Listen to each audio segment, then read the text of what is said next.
Bonjour et bienvenue à vous sur Médien TV. Il y a quelques semaines, nous avions consacré une émission à la programmation neurolinguistique, cette fameuse PNL qui serait une sorte de mode d'emploi du cerveau, une boîte à outils qui permet d'une part d'améliorer sa communication avec les autres, mais également de développer sa confiance en soi et préserver son alignement moral. Et justement, comment bénéficier de tous ces codes, ces astuces dans l'éducation des enfants, nos rapports à eux, leur structuration même? Eh bien, c'est ce que je vous propose aujourd'hui. Ensuite, l'interview santé sera consacrée aux allergies alimentaires chez l'enfant avec la pédiatre Meriem Azawiwi. Restez avec nous pour les détails. À tout de suite.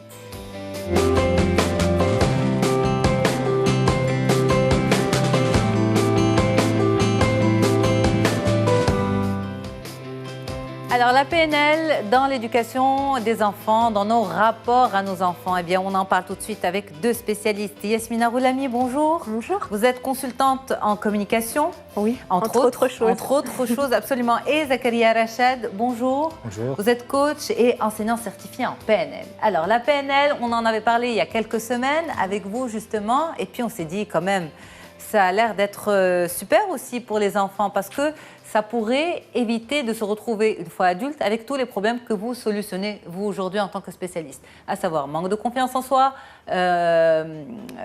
problématique de prise de parole en public, enfin voilà, oui. Tous ces problèmes qu'aujourd'hui, vous allez solutionner dans les entreprises, mais aussi quand les gens viennent vous voir dans vos cabinets. Donc, pour les enfants, la PNL, est-ce que ça marche? Eh bien, on va voir. On rappelle d'abord ce qu'est la PNL pour les téléspectateurs, Monsieur Rachad Zakaria? Oui, bien sûr. Alors en fait, la PNL, c'est quoi? La PNL, c'est programmation neurolinguistique.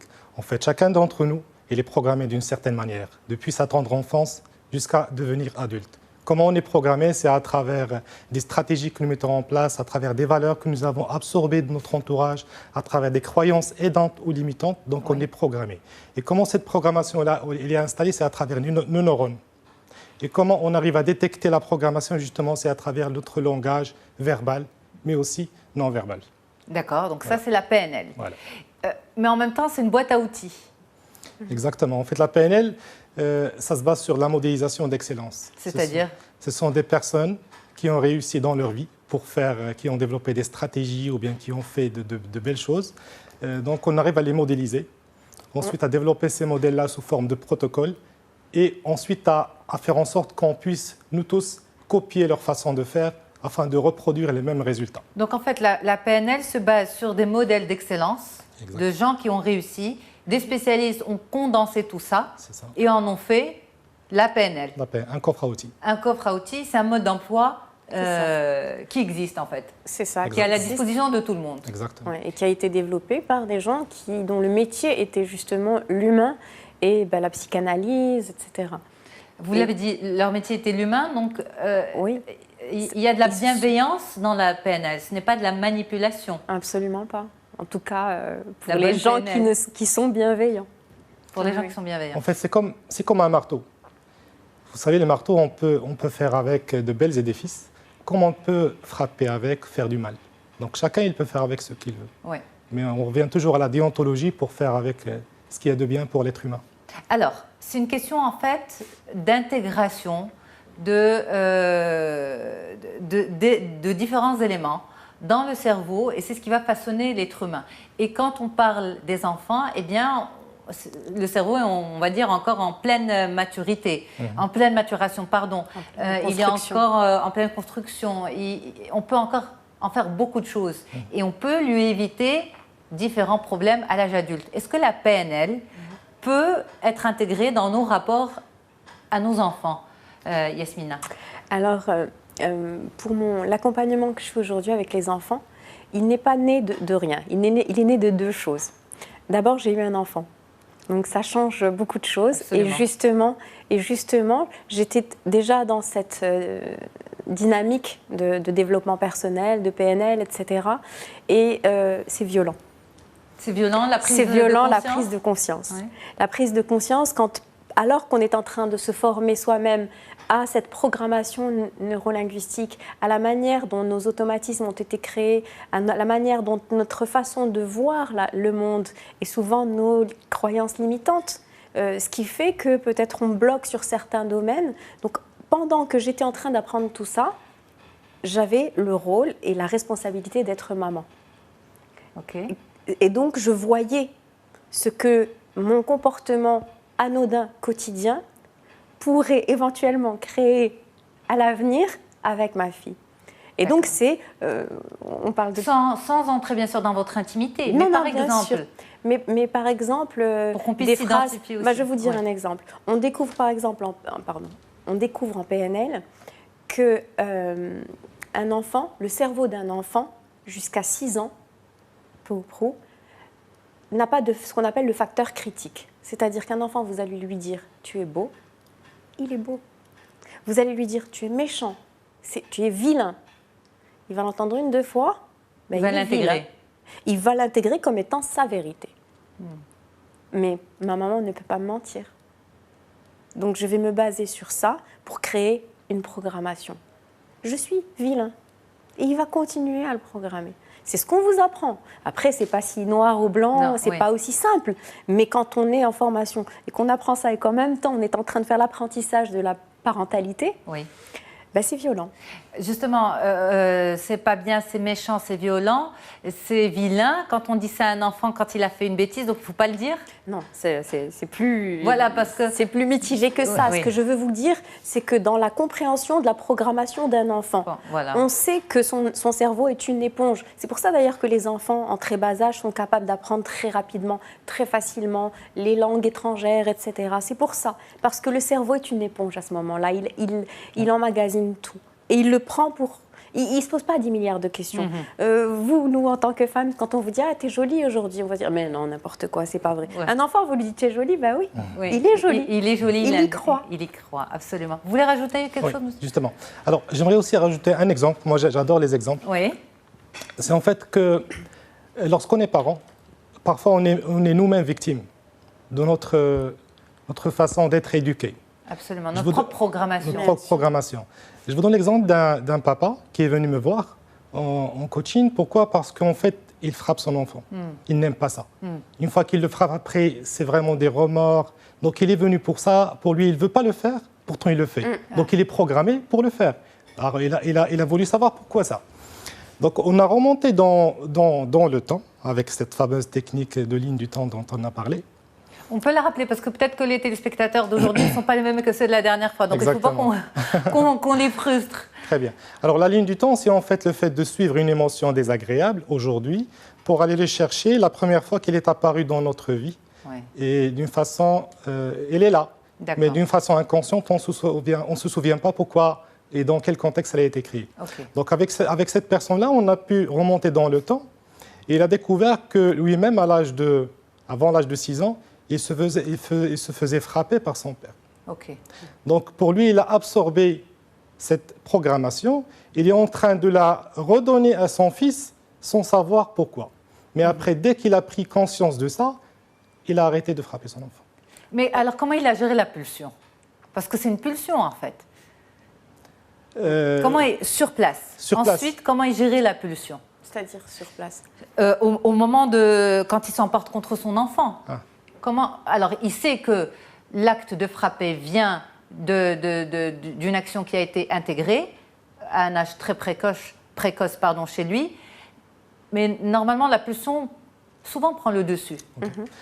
Vous savez, en PNL, on dit que 80% de la solution, il réside dans l'identification du problème. Une fois qu'on prend conscience du problème, qu'on l'accepte, on sait que oui, ça existe. Déjà, c'est 80% de la solution. Et avec d'autres techniques PNL adaptées, on peut faire en sorte que l'expérience traumatisante qu'a vécue le papa à l'âge enfant, il en fait de l'apprentissage au lieu d'en faire une émotion qui revient par la suite. D'accord. Donc on lâche l'émotion et on garde les apprentissages. Mais encore une fois, c'est du travail. C'est du travail. C'est du travail, c'est de l'entraînement. Ça ne va pas arriver du premier coup. Peut-être que les premières fois, les pulsions sont plus fortes, effectivement, comme vous dites. Et puis, je pense qu'il faut aussi dédramatiser tout ça. C'est-à-dire qu'il faut dire aux personnes, oui, ce ne sera peut-être pas facile du premier coup. Il y a certaines choses sur lesquelles vous allez travailler et ça peut se faire vraiment très vite. Et puis, il y en a d'autres où ça va demander du temps. Donc, il ne faut pas non plus mettre ce poids aussi sur les gens en disant oui, ça n'a pas marché, comment ça se fait ? Pourtant, tu as suivi de la PNL, etc. Parce qu'en même temps, qu'il y a des choses derrière. Dans nos rapports à nos enfants, il y a beaucoup de culpabilité aussi. Énormément. Énormément. Et puis surtout par rapport à cet exemple-là de violence sur enfants, sur nos propres enfants, il y a énormément de culpabilité ressentie, vous l'avez dit, par ce papa. Donc c'est ça qui va frustrer encore plus la personne, qui se dit, moi je suis partie chercher de l'aide et puis ça ne marche pas très vite. Est-ce que ça marche vraiment? Est-ce qu'on ne me raconte pas n'importe quoi? Eh bien c'est là qu'on revient encore une fois à la déontologie. On revient au professionnalisme de la personne qui va l'accompagner. Il faut expliquer. Parce qu'il faut beaucoup, il y a un travail didactique, de pédagogie, et puis surtout d'engagement personnel de la personne qui va le faire. Parce qu'on ne peut pas systématiquement aussi se déresponsabiliser. Oui. C'est facile d'aller une fois voir un coach ou deux ou un psychologue ou peu importe et de dire non, au bout de la première fois, deuxième fois, ça n'a pas marché. C'est facile. C'est facile, absolument. Et j'aimerais aussi ajouter qu'en PNL, juste pour poursuivre par rapport à ce que tu disais, Yasmina, c'est en fait, en PNL, aujourd'hui, la formation en PNL est organisée par des associations internationales qui organisent le contenu des formations. Et les formations PNL, ce n'est pas 2 jours, 3 jours pour dire que je suis un professionnel de la PNL et de pouvoir coacher ou bien accompagner d'autres personnes avec. Non, ça prend des années pour l'apprendre parce qu'il y a plusieurs niveaux de formation en PNL. Et généralement, c'est autour de 2 à 3 ans. Vous êtes enseignant certifié. Exactement. C'est le plus haut niveau. Oui, en fait, c'est tout le niveau de... J'ai commencé la PNL depuis 2007, juste pour vous dire, pour être coach en PNL en 2013. Donc, ça m'a pris 6 ans, presque. Pour ensuite enchaîner vers l'enseignant PNL. Là, donc, ça prend beaucoup de coaching, beaucoup de pratiques individuelles et en entreprise afin de vraiment d'intégrer la PNL avant de pouvoir la transmettre à d'autres. L'enseigner. Ouais. Alors, on revient à la PNL pour les enfants. Donc, en fait, la question suivante, c'était à partir de quel âge? Mais finalement, c'est à partir du premier jour même. Pourquoi? Parce que quand vous dites que les neurones intègrent très très vite, eh bien, comment on va identifier cet enfant, comment on va lui parler, comment on va le qualifier. Donc, en fait, c'est presque in utero quand on parle de communiquer avec son enfant. Vous ne croyez pas si bien dire, parce qu'effectivement, on a des exemples où une maman enceinte avec un enfant dans son ventre qui va lui parler, qui va lui envoyer une certaine musique, va faire qu'une fois une fois né, cet enfant va, en écoutant cette musique, elle va le calmer. Donc ça, c'est une programmation. Et ça, je peux vous dire que c'est un cas pratique. Moi, je l'ai vécu. Donc, c'est quand, dans un moment de tension, de ma fatigue, de maladie, etc., le simple fait d'enclencher cet ancrage, donc cette musique, fait que l'enfant se calme. Alors oui, in utero, on peut commencer quand on est nous-mêmes initiés. Alors, quand on parle d'ancrage, justement, quelles sont les principales erreurs que nous commettons avec nos enfants? Par exemple, vous l'avez dit tout à l'heure, quand on dit « Ah, ça, c'est pas bien, tu es vilain, tu es méchant », mais on pense en fait lui montrer que c'est pas bien. Oui, j'ai compris. Voilà. Pardon, allez-y. Alors, en termes d'ancrage, l'erreur qu'on fait avec les enfants, je ne sais pas déjà si on peut rappeler ce que c'est qu'un ancrage. Oui, bien sûr. En fait, un ancrage, c'est un stimulus externe qui peut être kinesthésique, le toucher, qui peut être visuel à travers des choses qu'on voit, ou bien auditif. D'accord. À plusieurs reprises, ce n'est pas uniquement verbal. Non. La PNL est basée sur ce qu'on appelle le VACO. Ouais. Le VACO, donc c'est tous les sens. Donc visuel, auditif, kinesthésique, le toucher. L'odorat aussi. Voilà. La Madeleine de Proust. Exactement. Et le G, c'est pour gustatif. Donc des fois, on a une mémoire du goût, c'est un peu la Madeleine de Proust. Ouais. Donc c'est ça. C'est tous ces sens qu'on va mettre à contribution pour mieux programmer ou comprendre le cerveau, son langage, etc. Ok. Donc, je pense que ça nous arrive tous d'entendre une musique et que ça nous rappelle, ça nous renvoie vers une période dans laquelle on a entendu cette musique-là. Un beau souvenir. Donc ça, c'est un ancrage auditif. Ouais. Alors, avec une odeur aussi. Une odeur aussi, une odeur. Exactement. C'est vrai. Alors, avec les enfants, ce qui est intéressant de savoir, c'est qu'il ne faut pas faire des ancrages négatifs.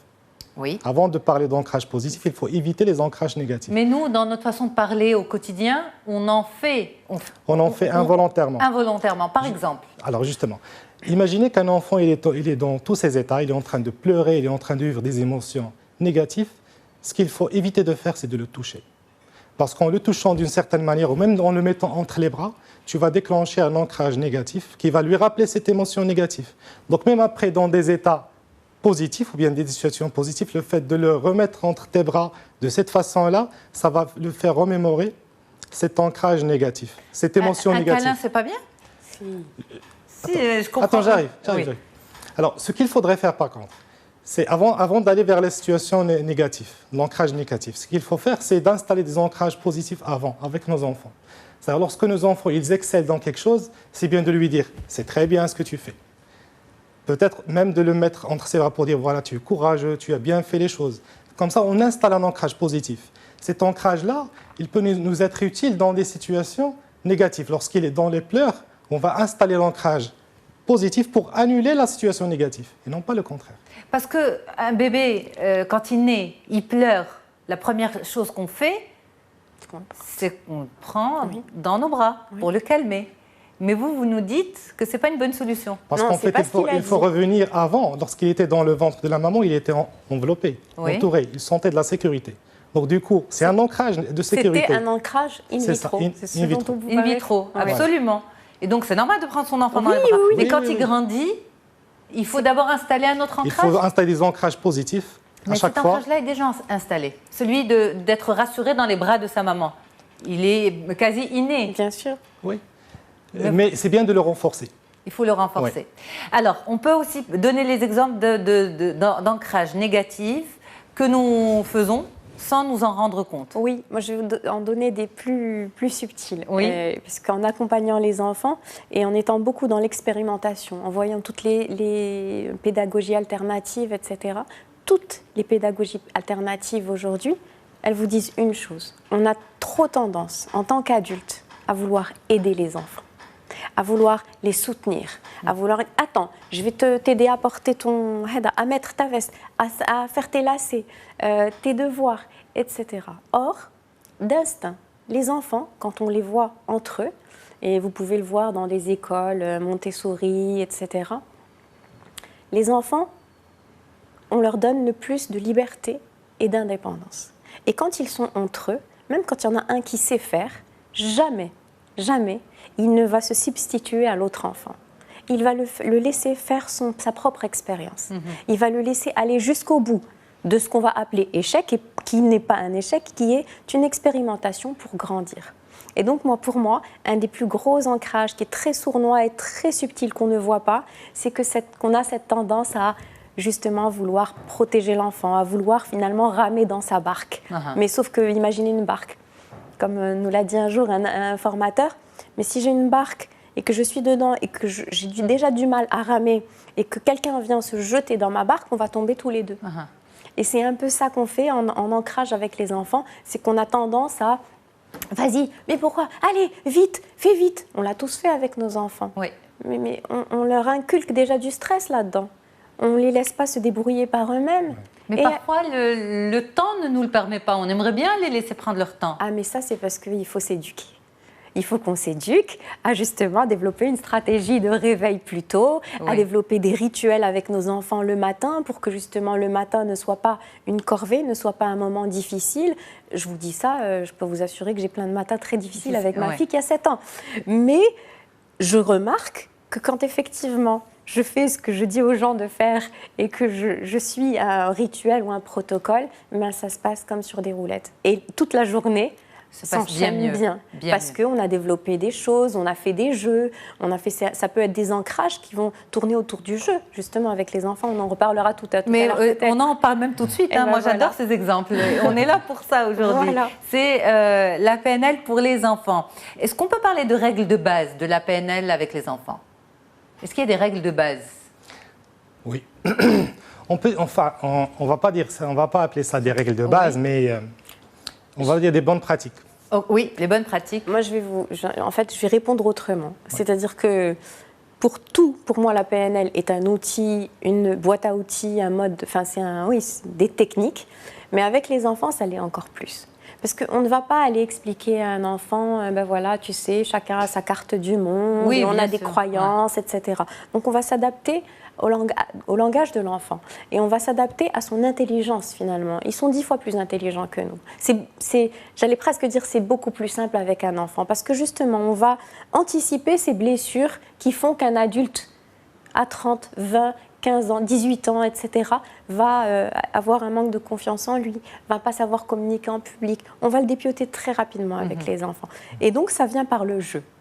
Okay. Vous voyez ce que je veux dire? Donc, il n'y a pas de méthode ou de choses à faire ou à ne pas faire. Les méthodes, ce sont celles de la pédagogie. Mais il y a quand même des choses à ne pas faire pour les parents, pour nous, parents qui ne sommes pas initiés à la PNL. Vous l'avez dit, par exemple, éviter d'utiliser des qualificatifs négatifs, parce que l'enfant va s'identifier et avoir un comportement, justement, on se dit, cet enfant est insupportable. Il n'est pas né insupportable. Exactement, et puis ce qu'il faut arriver à dire à un enfant, c'est je n'aime pas ce comportement. C'est pas lui, parce que vous voyez ce que je veux dire? Ce comportement n'est pas adéquat. Ce n'est pas toi qui n'est pas adéquat, c'est pas toi qui est mauvais, c'est ce comportement qui est mauvais. Quand on dit à un enfant, ça c'est pas bien, est-ce que ça lui parle ou pas? Ou il a l'impression que c'est lui qui n'est pas bien? Est-ce qu'il fait la différence? Vous voyez le ça. Il l'entend, l'enfant. Il l'entend. L'enfant est 10 fois plus intelligent que nous quand même. Moi, j'insiste, et plus je les côtoie, et plus je trouve On entend souvent les spécialistes dire il ne faut pas dire non à un enfant. Il faut toujours amener une information de façon positive. Ça, je crois que c'est valable pour les adultes aussi. C'est valable pour les adultes, mais c'est pas évident. Hein. Par exemple, quand il veut se faire mal ou il veut monter des escaliers alors qu'il est incapable de le faire, on lui dit non, ne monte pas. On va pas lui dire. Moi, je ne sais pas encore dire positivement ne monte pas. Je pense que le plus important à faire avec les enfants, c'est de savoir se synchroniser. La synchronisation, donc lorsqu'on veut communiquer avec notre enfant, il faut d'abord établir un contact, un lien. Très important. Donc le fait de lui dire non, alors qu'on s'assied à son niveau pour lui expliquer, ce n'est pas la même chose qu'en disant non alors qu'on est debout. D'ailleurs, ça c'est une règle de base générale. Quand on veut s'adresser à un enfant, voilà les règles de base de la PNL. Idéalement, n'oubliez pas ma question. En fait, on y répond différemment. Mais c'est vrai, il est important qu'au niveau visuel, l'enfant nous ait au même niveau. Parce que sinon, il est là, en fait, et il regarde en haut, et déjà, ça fait peur. On est dans une situation qui est quand même stressante pour un enfant. Tandis que quand on se met à son niveau, et puis en plus, ça nous permet, nous, en tant qu'adultes, d'éviter tout ce dont vous parliez tout à l'heure, à savoir, mais c'est des pulsions. Et bien justement, quand on a développé cette stratégie en se disant, ok, il a fait une bêtise là, je vais juste me baisser à son niveau, si je développe juste cet ancrage, si je développe juste l'ancrage de me dire systématiquement en parlant à mon enfant, je vais me mettre à sa place. À ce moment-là, je peux vous assurer que vous n'aurez pas besoin de 10 milliards de stratégies. Vous voyez ce que je veux dire? Parce que sinon, on devient...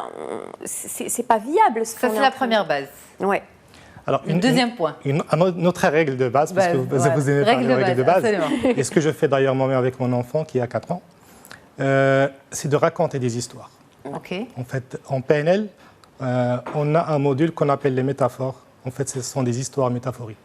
Et c'est très bien pour les enfants, parce que les enfants, ils vivent dans un monde magique. Oui. Et à chaque fois qu'on lui raconte une histoire, il va aller s'identifier à ce personnage, le personnage de cette histoire-là. Donc en PNL, on peut très bien meubler les techniques PNL dans des histoires qui changent, qui transforment. Des contes. Des histoires. Ils sont vraiment scotchés. On va meubler, on va intégrer des techniques PNL d'ancrage, de confiance, d'estime de soi. Mais d'ailleurs, les histoires de Disney, en fait, qui sont aujourd'hui un peu critiquées, et surtout par les féministes, c'est qu'on a constamment besoin du prince charmant pour être sauvé. Exactement. Ça, c'est on parle d'ancrage, là. On parle d'idées reçues, de croyances limitantes, d'aberrations. Le prince charmant pour sauver la princesse. Vous ne parlez pas de ça? En fait, ça peut être ça, parce que on respecte la carte du monde de chacun. Même l'enfant, il a sa façon de voir les choses qu'on respecte. On est tous différents. Le plus important, c'est que chacun puisse se retrouver dans l'histoire.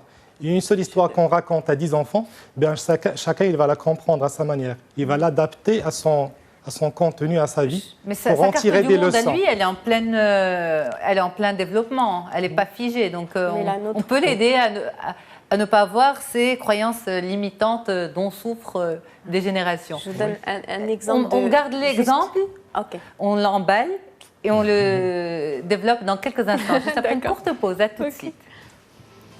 La PNL pour les enfants, on en parle tout de suite, bien sûr, sur le plateau d'On se dit tout. On continue la discussion avec Yasmina Roulami et Zakaria Rachad. Alors, Yasmina, vous vouliez nous donner un exemple. Oui, de techniques. De techniques. De techniques qu'on utilise justement avec les enfants en parlant des métaphores et des histoires.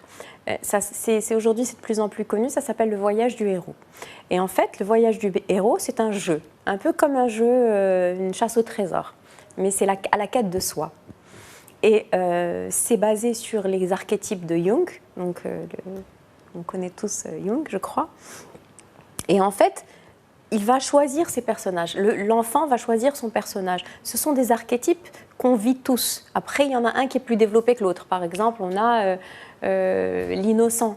C'est celui qui croit à tous ses rêves, qui est un peu, on dit qu'il est candide, etc. Il y a le justicier. C'est celui pour qui la justice est très importante. Il y a le guerrier qui va vouloir, dans le jeu par exemple, tuer le dragon. Le dragon étant la colère, donc l'émotion sur laquelle on va venir travailler. Et puis, on va au fur et à mesure du jeu dérouler et voir comment l'enfant se comporte. Qu'est-ce qu'il choisit comme personnage? Qu'est-ce qu'il veut faire de cette colère? Et ce dragon, pourquoi il est là?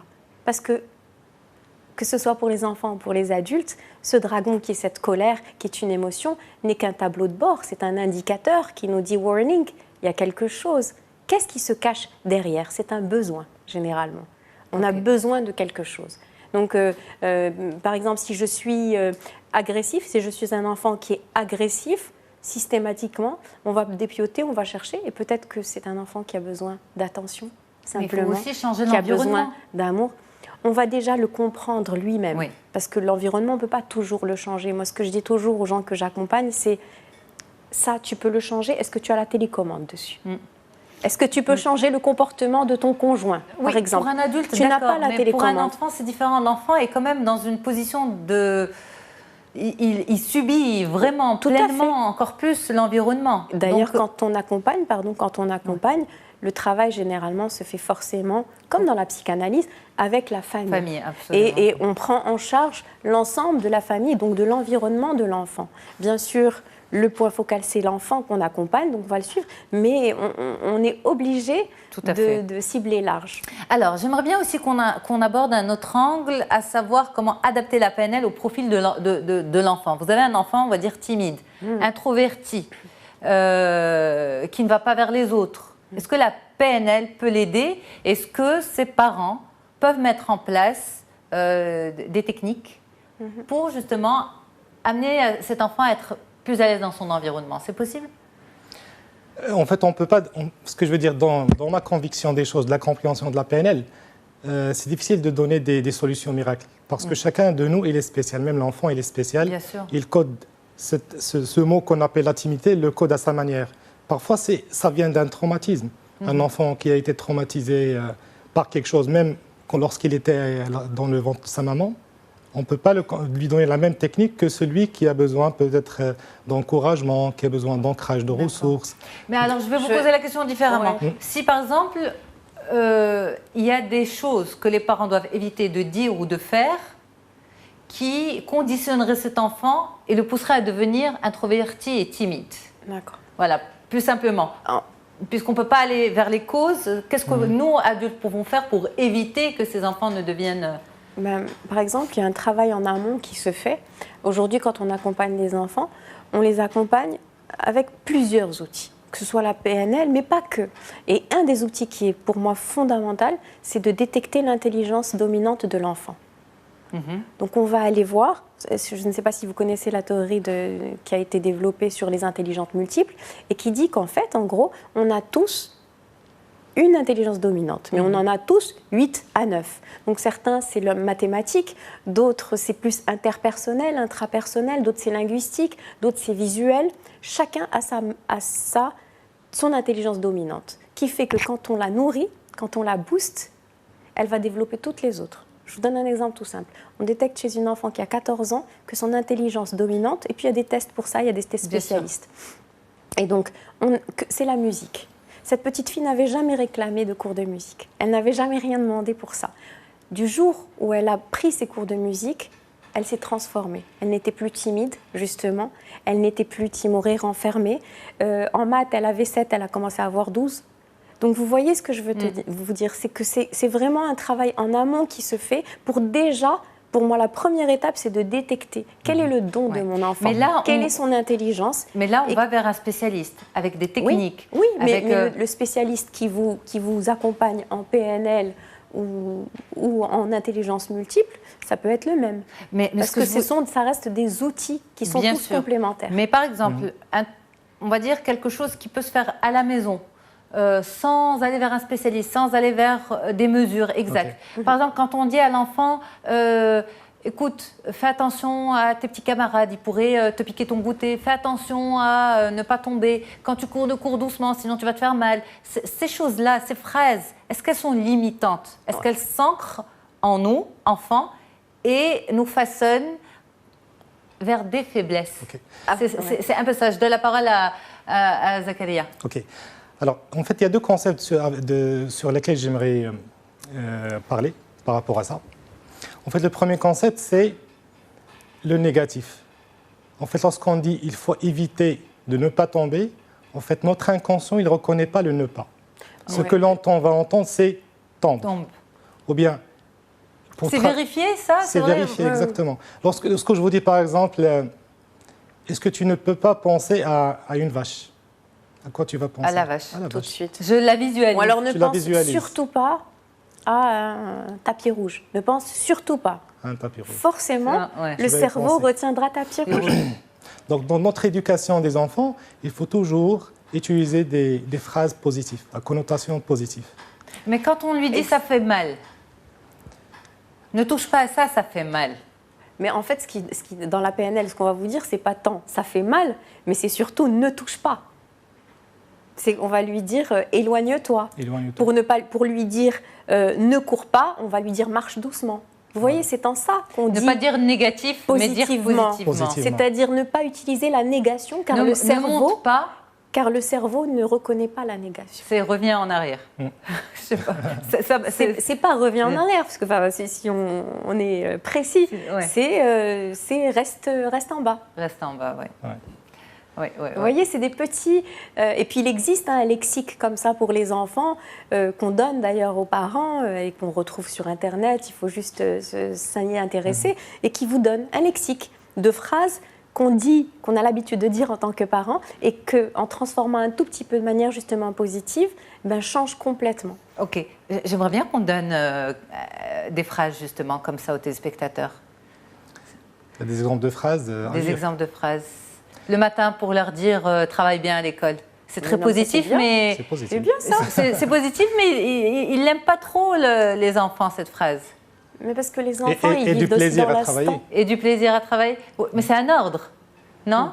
Mais en même temps, c'est du plaisir. C'est du plaisir. On va le connecter avec du plaisir. Plaisir, ça va prendre le dessus. Moi, ce que j'ai envie de dire, c'est que c'est pas un mode d'emploi.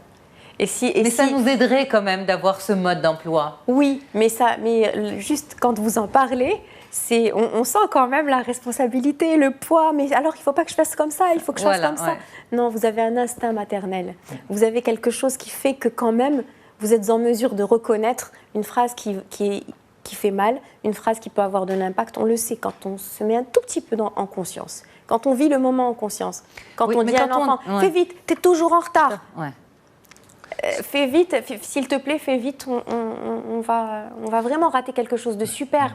Il faut transformer le négatif en positif et puis ne pas le culpabiliser. Parce qu'on est dans une société, en plus de tout le reste, d'êtres humains, qui culpabilise énormément.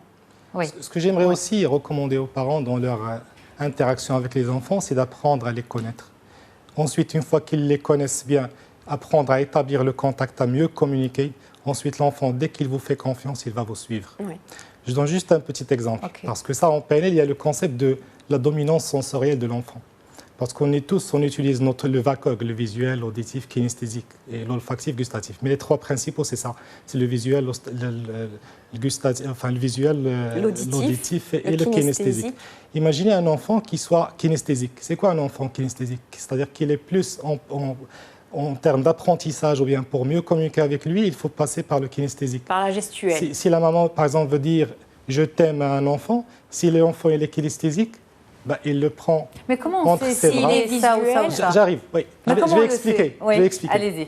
Donc si la maman il est par contre auditif, il va toujours dire « je t'aime », mais il ne va jamais le prendre entre ses bras. Parce Et que pour lui, la elle, maman ne l'aime voilà. pas. Parce que pour elle, ce qui est important, c'est de ce le qu'on dire. entend. C'est de le dire. C'est ce qu'on entend. Vous Ouais. voyez, c'est Ouais. ça en fait.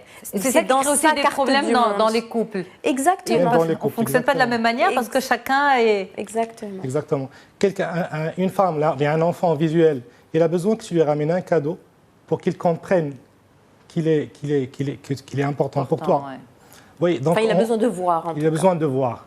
Donc en PNL, il y a cette prédominance sensorielle qu'on doit identifier chez nos enfants. Et comment on peut Donc l'identifier? c'est dans le langage. Lorsque tu vas constater lorsqu'il parle, est-ce qu'il te dit oui, je t'écoute verbes. papa, Oui. c'est-à-dire je t'écoute, c'est il est auditif, ou bien je vois ce que tu veux me dire, je vois, Ça, il est oui. visuel, ou bien je ne comprends pas, ou bien je... Donc c'est kinesthésique. Donc il faudrait toujours aller vers la compréhension de l'enfant, comment il est, et nous, c'est important qu'on soit assez flexible pour s'adapter à nos enfants. Il faut S'ils sont s'adapter. visuels, il faut s'adapter. S'il est visuel, on utilise des connotations visuelles dans notre langage afin de les influencer positivement. D'accord. Mais est-ce que c'est important de suivre cette intelligence-là? Parce que plus tard, quand il va grandir, dans son environnement professionnel, enfin dans ses rapports aux autres, il aura besoin on ne va pas s'adapter à lui, il va devoir s'adapter à son environnement. Est-ce qu'on... Oui, mais si nous, en tant que parents, ou guides, on va dire, on le valorise suffisamment, on lui donne confiance en lui, on lui donne les outils et les bases, ben, adulte, il sera en mesure de s'adapter. Et effectivement, bien sûr, il ne sera pas en face de gens qui ont fait de la PNL Ouais, ou qui ont compris, etc. exactement. Mais lui aura développé suffisamment de force et vraiment de confiance en soi. Ça, si ça doit être le mot-clé par rapport aux enfants ou aux adultes, c'est ça, c'est qu'on a confiance en nous ou pas. C'est ça finalement qui fait qu'on se comporte mal, qu'on communique mal avec les gens, qu'on ne sait pas communiquer parce qu'on n'a pas confiance en nous. Et effectivement, c'est dans l'enfance que ça se passe. Eh bien, merci beaucoup. Merci Merci d'avoir à vous. expliqué, d'avoir donné en fait, en quelque sorte un petit mode d'emploi. Je sais que vous n'aimez pas cette appellation, petit Oui, mode parce d'emploi que PNL pour chacun- les enfants. Chacun a le sien en fait. Chacun a le sien. Et c'est vraiment le conseil qu'on donne aux parents. Prenez un peu de tout, faites des formations si vous en avez envie vraiment ou si vous en avez le temps, mais surtout écoutez-vous aussi et faites un mix. Et voilà, merci pour la conclusion. Yasmina Roulami, vous êtes consultante en communication et Zakaria Rachad, vous êtes coach et enseignant certifié en PNL. Moi, je reste avec les téléspectateurs pour la dernière partie de l'émission, l'interview santé.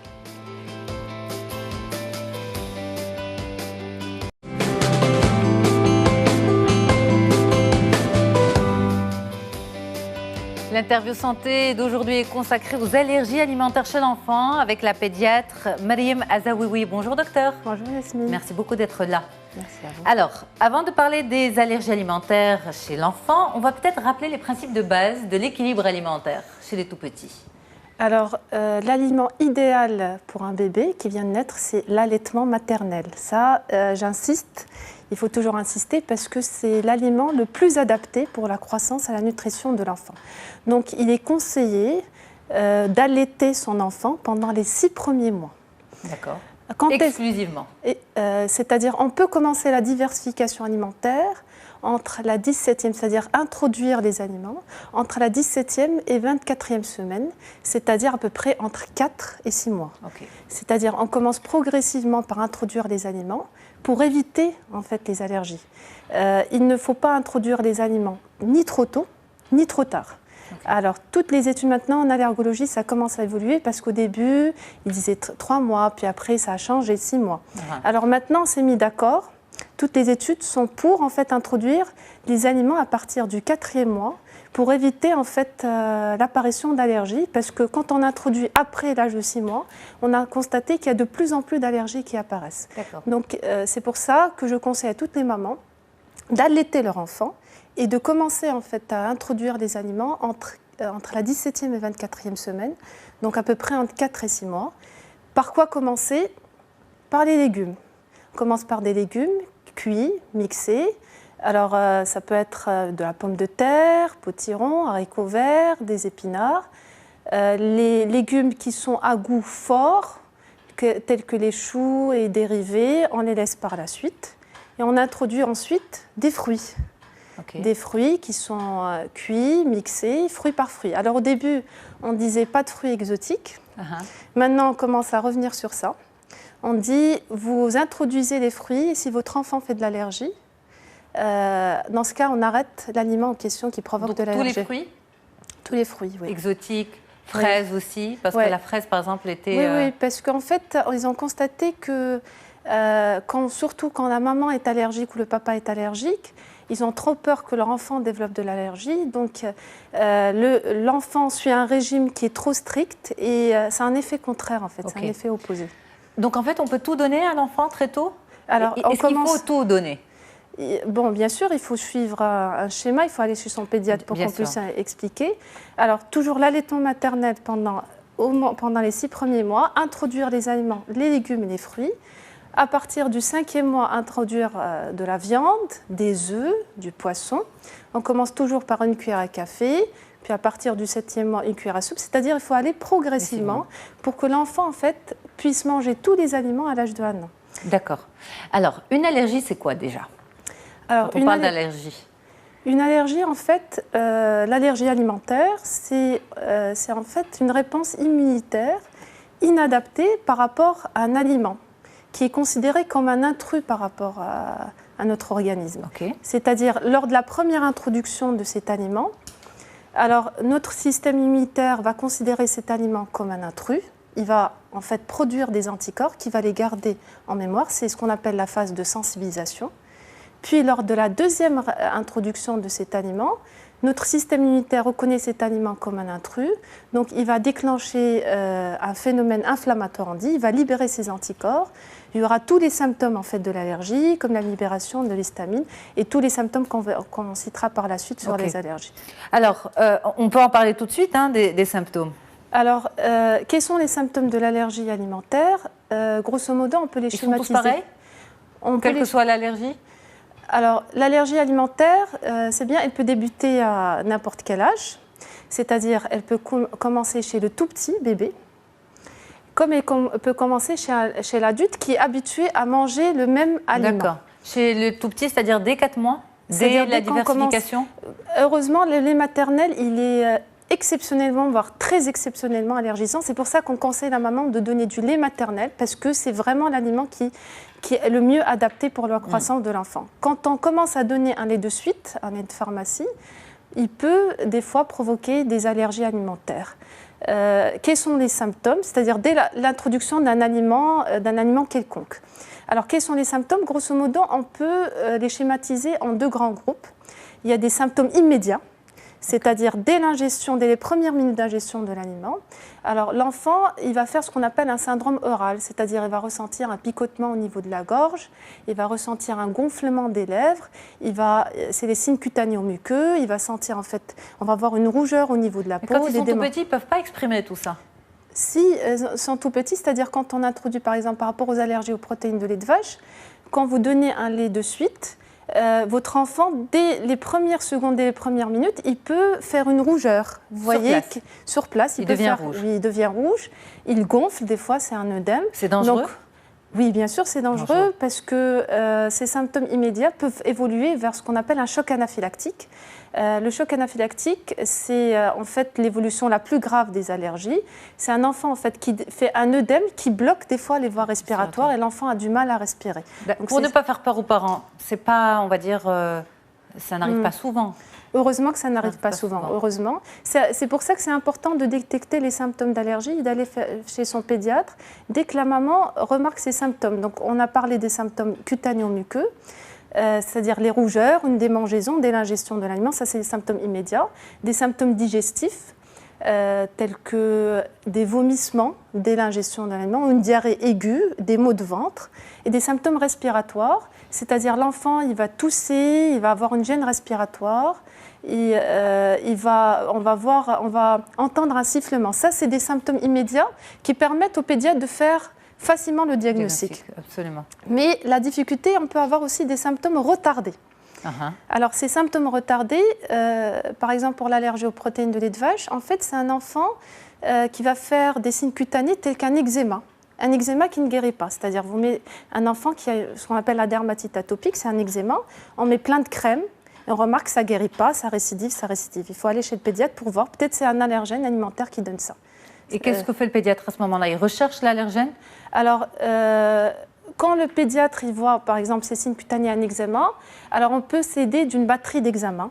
Alors, on fait premièrement ce qu'on appelle les prick tests. Les prick tests, c'est-à-dire on introduit une petite aiguille au niveau de la peau du bébé, on voit comment notre corps réagit quand on introduit l'allergène au niveau de la peau et on constate qu'il y a une grosse rougeur. D'accord. Ce qu'on appelle les prick tests. Il y a aussi des examens sanguins, des dosages sanguins, des IgE spécifiques. Ça peut nous aider à faire le diagnostic. Mais des fois, les prick tests, il faut savoir que les prick tests peuvent être négatifs ou les prick tests peuvent être positifs pour plusieurs allergènes. Et là, la maman, elle est affolée, elle se dit, il est allergique à ça, à ça. Il ne peut plus rien manger? Alors que non, justement, il ne faut pas rentrer dans un régime draconien, c'est-à-dire ces prick tests, ils nous aident un petit peu à faire le diagnostic, mais ça ne donne pas un diagnostic exact. Okay. C'est ça ce qu'il faut, parce qu'il y a des enfants, il y a des mamans en fait, qui sont allergiques, qui s'amusent à faire des prick tests à leur enfant, alors qu'ils n'ont même pas introduit l'aliment ou des IgE. Et elles découvrent sur les analyses qu'il est allergique à plusieurs aliments, alors que ça ne veut absolument rien dire. D'accord. Alors des fois, la seule certitude diagnostique, c'est éviter de prendre cet aliment et d'essayer de voir est-ce que la symptomatologie en fait s'améliore quand on essaie d'éviter cet aliment. Par exemple, par rapport aux allergies aux protéines de lait de vache, des fois les prick tests sont négatifs. On voit que l'enfant fait un eczéma ou que l'enfant ne va pas bien quand il casse sa courbe de poids. Et quand on évite pendant 4 semaines, il s'améliore. Ça nous permet de faire le diagnostic en fait, des allergies aux protéines de lait de vache. Alors ça c'est pour les allergies aux protéines de vache, mais il y a aussi d'autres allergies communes chez les enfants, comme les allergies aux œufs aussi. Oui, oui. Alors les allergènes les plus communs chez les enfants, c'est les allergies aux œufs, en premier lieu. Même réaction? Oui. Même symptômes? Alors, c'est les mêmes réactions. Ça peut entraîner des symptômes immédiats. Ça peut entraîner des symptômes retardés, comme je vous ai dit. Mais les allergies aux œufs, c'est plutôt des symptômes immédiats. C'est-à-dire que la maman constate que quand il prend des œufs, il fait cette rougeur. C'est ce que j'ai expliqué la dernière fois. Mais quand il va grandir un peu plus, alors, les œufs se retrouvent dans plusieurs compositions, même industrielles. Alors là, par rapport aux allergies, c'est-à-dire j'ai parlé des allergies aux œufs. Les allergies aux œufs, heureusement, ils disparaissent, je ne veux pas affoler trop les mamans, ils disparaissent avec le temps. L'allergie aux protéines de lait de vache aussi et disparaît avec le temps. C'est-à-dire rarement on voit des allergies aux protéines de lait de vache qui persistent après l'âge de 2 ans. D'accord. Ou des allergies aux œufs qui persistent. L'allergie la plus sévère, en fait, c'est l'allergie à l'arachide. Qui disparaît dans 10 à 14% des cas. Et c'est une allergie qui peut donner, comme j'ai dit, des réactions qui est très graves.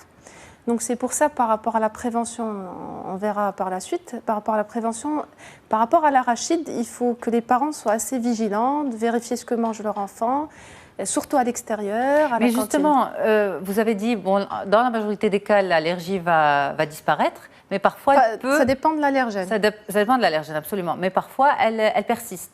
Est-ce qu'il faut intégrer l'enfant, le sensibiliser à son allergie pour l'intégrer dans le processus de prévention et de prise en charge? Alors, et à partir de quel âge aussi? C'est-à-dire, une fois que le diagnostic de l'allergie a été fait, bien sûr, il faut... Mais s'il n'a que 6 mois, 7 mois, à la limite, il ne comprend pas. Non, surtout pas. Il ne faut pas prendre de précautions. C'est ça ce que je veux dire. C'est-à-dire, si les parents, en fait, sont allergiques, et on n'a pas encore introduit l'arachide, si la maman est allergique à l'arachide, il ne faut pas que se dise, moi je dois éviter les arachides pour mon enfant parce que moi j'ai une allergie à l'arachide, peut-être que mon enfant va faire une allergie.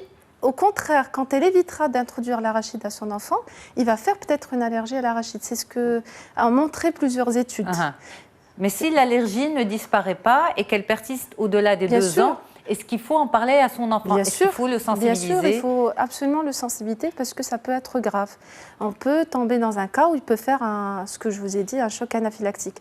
C'est-à-dire, il faut en parler à Parce qu'il va acheter un biscuit, il va goûter avec un copain à l'école et il risque de se retrouver avec un biscuit qui contient des œufs et ça peut faire une réaction? Mais bien sûr, par exemple. Et c'est vrai que c'est difficile de parler à des enfants quand ils jouent avec leurs camarades, ils voient qu'ils sont en train de manger des biscuits, lui il n'a pas droit à ce biscuit-là, donc il va se sentir exclu en fait. Ouais, tout à fait. Il faut essayer de faire comprendre que c'est une maladie qui est comme les autres, qui peut disparaître par la suite, qu'il faut accepter en fait sa maladie, que c'est pas quelque chose de très grave, qu'il faut juste qu'il choisisse ses aliments par rapport aux autres. Il faut aussi en parler à son entourage, c'est très important parce que des fois il peut sortir avec la tante et peut-être il est allergique à l'arachide, il prend une glace qui contient des cacahuètes, ça peut provoquer une réaction. Donc c'est très important de sensibiliser tout l'entourage, la crèche, au niveau de l'école, pour qu'il n'y ait pas de réaction grave. On va sur la prévention. Est-ce qu'on peut prévenir une allergie? Alors, ou si elle doit apparaître, elle va apparaître? Alors, si l'un des deux parents ou les deux parents sont allergiques, par exemple la maman, elle me dit « moi je suis allergique à l'arachide, est-ce que je dois suivre un régime strict pendant la grossesse ?» Surtout pas. D'accord. Donc il ne faut surtout pas suivre le régime strict, il faut voir si l'enfant va développer une allergie ou quoi, ou autre chose. Alors, pendant ce que je vous ai parlé, par rapport à la diversification alimentaire, il faut privilégier l'allaitement maternel. Il faut absolument qu'elle allaite. Après, quand on introduira les aliments, il ne faut pas prendre de précautions, c'est-à-dire par rapport à un enfant qui n'est pas allergique. C'est-à-dire qu'il faut commencer la diversification comme si c'était un enfant tout à fait normal, tout doucement. Je n'ai pas parlé aussi du gluten, par rapport au gluten, parce que la maman elle dit oui, c'est devenu vraiment à la mode le gluten, je n'ai pas introduire le gluten. Alors, il faut introduire le gluten entre le 4e et le 7e mois, c'est-à-dire qu'il ne faut pas retarder. On devrait consacrer une émission entière à ce sujet. Oui. L'allergie et l'intolérance au gluten. Le petit mot de la fin, docteur. Alors, le petit mot de la fin, c'est-à-dire pour la prévention, c'est-à-dire si l'un des parents est allergique, il ne faut pas prendre trop de précautions, il faut se comporter avec son enfant comme si c'était un enfant normal. Si votre enfant était allergique, il faut lire les étiquettes. C'est-à-dire il faut à chaque fois faire attention à l'alimentation de l'enfant, à chaque fois vérifier ce qu'il mange, sensibiliser l'entourage, aller à l'école, aller à la crèche, parce que ça peut être grave. Eh bien, merci beaucoup, Dr Mariam Azaouioui. Vous êtes pédiatre, c'était un plaisir d'échanger avec vous. Plaisir de retrouver nos chers téléspectateurs prochainement sur Médien TV, sur medientv.com et sur les ondes de la radio du Grand Maghreb. Au revoir.